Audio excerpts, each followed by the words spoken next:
नमस्कार।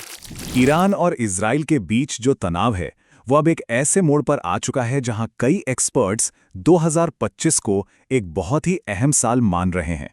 तो चलिए आज इसी विश्लेषण को जरा गहराई से समझते हैं और देखते हैं कि आने वाले वक्त में कौन से बड़े फैक्टर्स इस टकराव की दिशा तय कर सकते हैं। तो सबसे बड़ा और शायद सबसे गंभीर सवाल यही है जो आज दुनिया भर के जियोपॉलिटिकल एनालिस्ट पूछ रहे हैं। अल जजीरा जैसे सोर्सेज भी इसी सवाल पर फोकस कर रहे हैं और सच कहूं तो यही सवाल हमारे आज के पूरे विश्लेषण की बुनियाद है। इस सवाल का जवाब ढूंढने के लिए हम अपनी पड़ताल को 4 जरूरी हिस्सों में देखेंगे। पहला, क्या सच में युद्ध का खतरा मंडरा रहा है? दूसरा, इसके ग्लोबल फाइनेंशियल दांव क्या हैं? तीसरा, इसमें दूसरे इंटरनेशनल प्लेयर्स का क्या रोल है?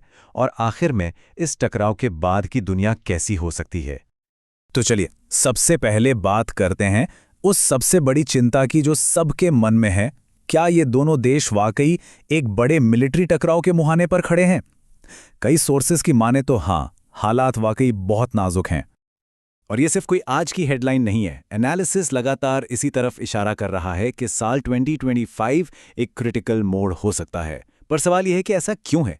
ऐसा इसलिए है क्योंकि कई स्ट्रेटेजिक और पॉलिटिकल डेडलाइंस इसी साल के आसपास आकर मिल रही हैं, जिससे ये सिचुएशन और भी ज़्यादा अनप्रेडिक्टेबल हो गई है।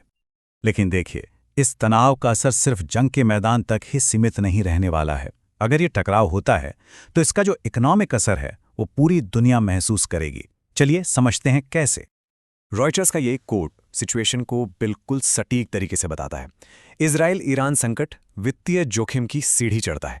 इसका सीधा मतलब है कि जैसे जैसे टेंशन बढ़ रही है वैसे वैसे ग्लोबल इकोनॉमी के लिए खतरा भी बढ़ता जा रहा है।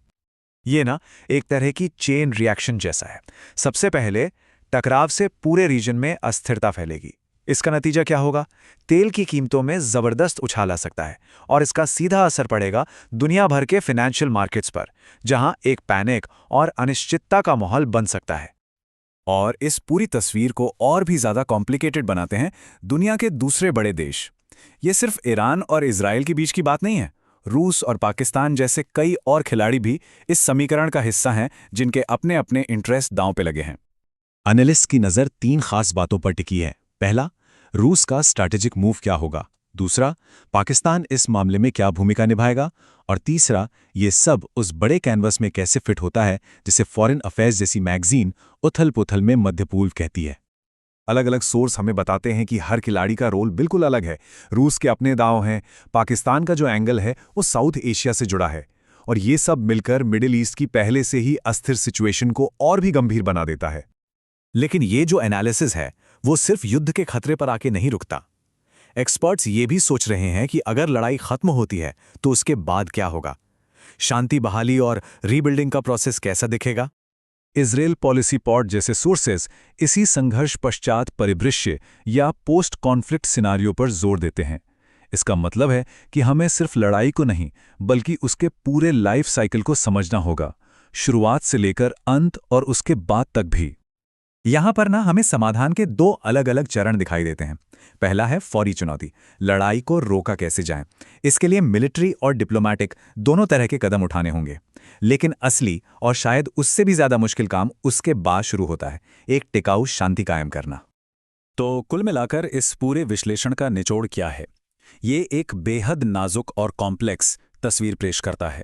2025 में युद्ध का खतरा असली है, इकोनॉमिक रिस्क पूरी दुनिया पर है, कई इंटरनेशनल प्लेयर्स इसे और उलझा रहे हैं, और इसका हल सिर्फ युद्ध खत्म करने से कहीं आगे की बात है। तो आखिर में हम इसी सवाल पर वापस लौटते हैं। इन सभी ग्लोबल और रीजनल दामों के बीच 2025 में मिडिल ईस्ट को क्या चीज डिफाइन करेगी? एक विनाशकारी युद्ध या फिर एक तनाव भरी शांति? इस सवाल का जवाब ही पूरे क्षेत्र के भविष्य को आकार देगा।